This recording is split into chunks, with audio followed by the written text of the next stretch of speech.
नमस्कार, मैं वरुण कुमार। स्वागत है आपका मनी 9 के personal finance bulletin money time में, जहां हम आपके लिए लेकर आते हैं वो खबरें जो डालती हैं आपकी जेब और आपकी जिंदगी पर सीधा असर। आज की पहली दो खबरें आपके किचन से जुड़ी हैं जो बिगाड़ सकती हैं आपका पूरा बजट। सब्जियों के राजा कहे जाने वाले आलू का उत्पादन 7 साल में पहली बार घट गया है। भारत में हॉर्टिकल्चर प्रोडक्शन साल 2020-21 के 33.46 लाख टन से घटकर इस साल 33.33 लाख टन रहने का अनुमान है। ये गिरावट 2014-15 के बाद 7 सालों की सबसे बड़ी गिरावट है। पिछले साल की तुलना में इस साल आई गिरावट की सबसे बड़ी वजह है आलू। पिछले साल की तुलना में आलू के प्रोडक्शन में करीब 4.6% की गिरावट देखने को मिली है। अभी तो आलू का सीजन है, इसलिए ये बाजार में किफ़ायती दाम पर मिल रहा है, लेकिन आने वाले दिनों में आलू के भाव तेजी से ऊपर जा सकते हैं। वहीं इस साल प्याज की कीमतें काबू में रहने की उम्मीद है, क्योंकि प्याज का उत्पादन जुलाई 2022 से शुरू होने वाली फसल वर्ष में करीब 17% बढ़कर 3.11 करोड़ टन रहने का अनुमान है। अब दूसरी खबर खाद्य तेलों को लेकर है। भारत ने रिकॉर्ड ऊंची कीमत पर रूसी सनफ्लावर तेल खरीदा है। यूक्रेन से सनफ्लावर तेल की आपूर्ति रुकने के बाद भारत ने रूस से 45,000 टन सनफ्लावर तेल खरीदने का सौदा रिकॉर्ड $2150 प्रति टन पर किया है। यह तेल अप्रैल में भारतीय बाजारों में पहुंचेगा। रूस से आने वाले सनफ्लावर तेल से भारत को अपने शॉर्टफॉल को कम करने में मदद मिलेगी। इंडोनेशिया के पाम तेल की आपूर्ति को प्रतिबंधित करने और साउथ अमेरिका में सोयाबीन उत्पादन कमजोर रहने से खाद्य तेलों की उपलब्धता सीमित हो गई है।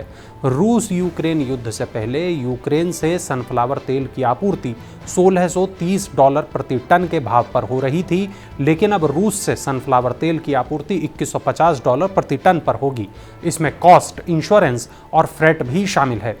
जाहिर है, जब रिफाइनर्स महंगा कच्चा तेल खरीदेंगे तो उसे बाजार में ऊंचे दाम पर ही बेचेंगे। तो अब आप महंगा तेल खरीदने के लिए अपनी कमर को कस लीजिए। 1 अप्रैल से बदल रहा है प्रोविडेंट फंड का ये नियम, आप भी जान लीजिए। एम्प्लॉय प्रोविडेंट फंड के नियम में 1 अप्रैल से बदलाव होने जा रहा है। पीएफ अकाउंट में एक सीमा से अधिक कंट्रीब्यूशन करने पर अब आपको टैक्स देना होगा। नए नियम के तहत अगर एक वित्त वर्ष में ईपीएफ अकाउंट में 2.5 लाख रुपए से ज़्यादा का कंट्रीब्यूशन किया जाता है, तब उस पर अतिरिक्त रकम पर टैक्स देना होगा। ईपीएफ के नए नियम के मुताबिक एक कर्मचारी एक वित्त वर्ष में अपने ईपीएफ अकाउंट में 2.5 लाख रुपए का टैक्स फ्री कंट्रीब्यूशन कर सकता है। एक्सपर्ट का कहना है कि नए नियम का असर सालाना 21 लाख या इससे ज़्यादा आय वाले लोगों पर पड़ेगा। ईपीएफ के करीब 6 करोड़ सब्सक्राइबर्स हैं। इनमें से ज़्यादातर की सैलरी इस सीमा से कम है। सरकारी कर्मचारी एक साल में अपनी ईपीएफ अकाउंट में 5 लाख रुपए तक का टैक्स फ्री कंट्रीब्यूशन कर सकते हैं। एलआईसी म्यूचुअल फंड लेकर आ रहा है निवेशकों के लिए एक नया निवेश विकल्प। Asset management company LIC mutual fund ने मनी मार्केट फंड के लिए सेबी के पास आवेदन किया है। यह एक ओपन एंडेड डेट स्कीम है जो मनी मार्केट इंस्ट्रूमेंट में निवेश करेगी। इस स्कीम में इंटरेस्ट रेट रिस्क बहुत कम है। मनी मार्केट म्यूचुअल फंड्स का इस्तेमाल शॉर्ट टर्म कैश ज़रूरत को पूरा करने के लिए किया जाता है।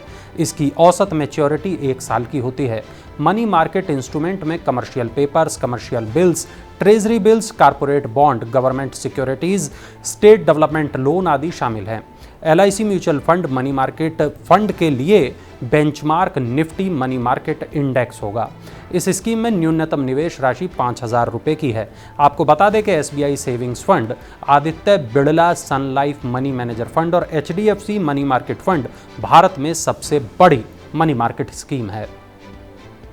आईसीआईसीआई म्यूचुअल फंड का हाउसिंग अपॉर्चुनिटी फंड सब्सक्रिप्शन के लिए खुल गया है। आईसीआईसीआई प्रूडेंशियल म्यूचुअल फंड ने हाउसिंग अपॉर्चुनिटी फंड लॉन्च किया है। ये न्यू फंड ऑफर 28 मार्च को निवेश के लिए खुल चुका है।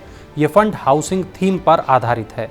इस फंड का प्रबंधन एस नरेन करेंगे। वह इस फंड के चीफ इन्वेस्टमेंट ऑफिसर होंगे। हाउसिंग अपॉर्चुनिटी फंड का बेंचमार्क निफ्टी हाउसिंग इंडेक्स होगा। ये एनएसई का हाल में लॉन्च इंडेक्स है। ये फंड न केवल रियल एस्टेट कंपनी के शेयरों में निवेश करेगा, बल्कि रियल एस्टेट सेक्टर से जुड़ी दूसरी कंपनियों में भी इन्वेस्ट करेगा। ये fund construction, financial service companies, home loan companies, cement, power जैसी कंपनियों में पैसे लगाएगा।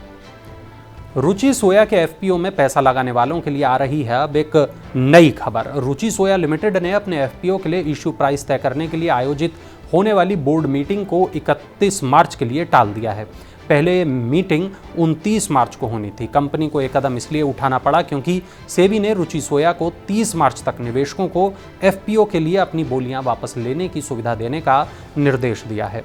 सेबी ने एफपीओ के लिए सोशल मीडिया पर कुछ संदेशों का हवाला देते हुए ये आदेश दिया है। खबरों के मुताबिक अब तक करीब 2.5 करोड़ बोलियां वापस ली जा चुकी हैं। रुचि सोया का दावा है कि यह संदेश न तो उसकी तरफ से और न ही उसके निवेशकों, प्रवर्तकों या समूह कंपनियों की तरफ से जारी किया गया है। इस बारे में कंपनी ने जांच की मांग करते हुए एक एफआईआर भी दर्ज कराई है। अफोर्डेबल और मिड मार्केट सेगमेंट में बढ़ने वाली है घरों की कीमत। स्टील और सीमेंट जैसे कच्चे माल की कीमतों में आई तेजी के कारण पिछले एक साल में कंस्ट्रक्शन की लागत 10 से 12% तक बढ़ चुकी है। प्रॉपर्टी सलाहकार कंपनी कोलियर्स इंडिया के अनुसार इस साल दिसंबर तक इनकी कीमतों में 8 से 9% तक की और वृद्धि हो सकती है। कंपनी ने कहा कि पिछले एक साल में निर्माण की औसत लागत 10 से 12% तक बढ़ गई है। सीमेंट और स्टील जैसे कच्चे माल की कीमत सालाना आधार पर मार्च 2022 तक 20% बढ़ गई है। इन दोनों कच्चे माल का निर्माण की कुल लागत में 2/3 हिस्सा होता है। कोलियर्स का कहना है कि डेवलपर्स अब तक कीमतों में वृद्धि के बारे में सतर्क रहे हैं क्योंकि बाजार कोविड-19 महामारी से उबर रहा है। हालांकि अब रियल एस्टेट कंपनियों को लागत में वृद्धि खटकने लगी है और उन्होंने अपनी मूल्य निर्धारण रणनीति की समीक्षा करनी शुरू कर दी है। कच्चे माल की बढ़ती लागत का सबसे ज़्यादा असर अफोर्डेबल और मिड मार्केट सेगमेंट पर सबसे ज़्यादा होगा, जहां डेवलपर्स पहले ही बहुत कम मार्जिन पर काम कर रहे हैं। रुपया और शेयर बाजार हुआ आज मजबूत। कितनी आई तेजी, चलिए जान लेते हैं। डॉलर के कमजोर होने से निवेशकों की जोखिम उठाने की धारणा में सुधार के कारण मंगलवार को रुपये में लगातार चौथी कारोबारी सत्र में तेजी आई। कारोबार के अंत में डॉलर के मुकाबले ये 19 पैसे की तेजी के साथ 75.97 प्रति डॉलर के स्तर पर बंद हुआ। वहीं दूसरी ओर शेयर बाजारों में दूसरे दिन तेजी आई। बीएसई सेंसेक्स 350 अंकों के लाभ के साथ 57,943 पर बंद हुआ। नेशनल स्टॉक एक्सचेंज का निफ्टी भी 103 अंक चढ़कर 17,325 अंक पर बंद हुआ। 5G स्पेक्ट्रम की नीलामी शुरू होने का रास्ता जल्द हो जाएगा साफ। भारतीय दूरसंचार नियामक प्राधिकरण यानी ट्राई 5G स्पेक्ट्रम के मूल्य और अन्य तौर तरीकों पर अपनी सिफारिशें अगले 7 से 10 दिन में सौंप देगा। ट्राई के सचिव वी रघुनंदन ने कहा कि नियामक को स्पेक्ट्रम के बारे में जो ब्यौरा दिया गया है वो कई बैंड के बारे में है। ऐसे में इस पर विस्तृत और गहन विचार विमर्श की ज़रूरत है। रघुनंदन ने कहा कि हम इसके अंतिम चरण में हैं। इसके बारे में 7 से 10 दिन में सिफारिशें सौंप दी जाएंगी। स्पेक्ट्रम के मूल्य और अन्य चीज़ों पर ट्राई के विचार काफ़ी महत्वपूर्ण हैं क्योंकि इनसे नीलामी की प्रक्रिया तय होगी और अंततः 5वीं पीढ़ी की सेवाओं को शुरू किया जा सकेगा।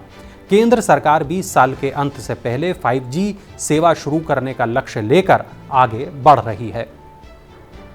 सोने की चमक पड़ी फीकी। 10 ग्राम गोल्ड खरीदने के लिए अब आपको देने होंगे कितने रुपए, आइए जानते हैं। अंतर्राष्ट्रीय बाजार में सोने में आई बड़ी गिरावट की वजह से घरेलू बाजार में भी सोना सस्ता हो गया। दिल्ली सराफा बाजार में सोने की हाजिर कीमत 437 रुपये घटकर 51,151 रुपये प्रति 10 ग्राम रह गई। चांदी भी 722 रुपये टूटकर 67,515 रुपये प्रति किलो हो गई। न्यूयॉर्क में सोना $42 टूटकर $1,902 प्रति औंस और चांदी मामूली गिरावट के साथ $24.38 प्रति औंस पर कारोबार कर रही थी। चलिए अब नजर डालते हैं आईपीओ अपडेट्स पर। एग्रोकेमिकल्स और स्पेशलिटी केमिकल बनाने वाली हिमानी इंडस्ट्रीज ने 2000 करोड़ रुपए के आईपीओ के लिए सेबी के पास अपने दस्तावेज जमा कराए हैं। इस इश्यू में 500 करोड़ रुपए के फ्रेश इक्विटी शेयर और 1500 करोड़ रुपए का ऑफर फॉर सेल होगा। वेरांदा लर्निंग का आईपीओ रिटेल सब्सक्रिप्शन के लिए आज से खुल गया है। ये आईपीओ बिडिंग के लिए 31 मार्च तक खुला रहेगा। इसके लिए प्राइस बैंड 130 से 137 रुपये प्रति शेयर है। कोचिंग सर्विस कंपनी की योजना अपने पब्लिक इश्यू से 200 करोड़ रुपए जुटाने की है। ये थी आज की तमाम बड़ी खबरें, वो खबरें जो डालती हैं आपकी जेब और आपकी जिंदगी पर सीधा असर। आप जिस भी प्लेटफॉर्म पर इस वीडियो को देख रहे हैं अपने दोस्तों के साथ ज़रूर शेयर करें और ऐसे ही तमाम बड़ी खबरों के लिए, बड़ी जानकारियों के लिए मनी 9 को ज़रूर सब्सक्राइब करें। और चलते चलते देखिए ये खास इन्फोग्राफिक।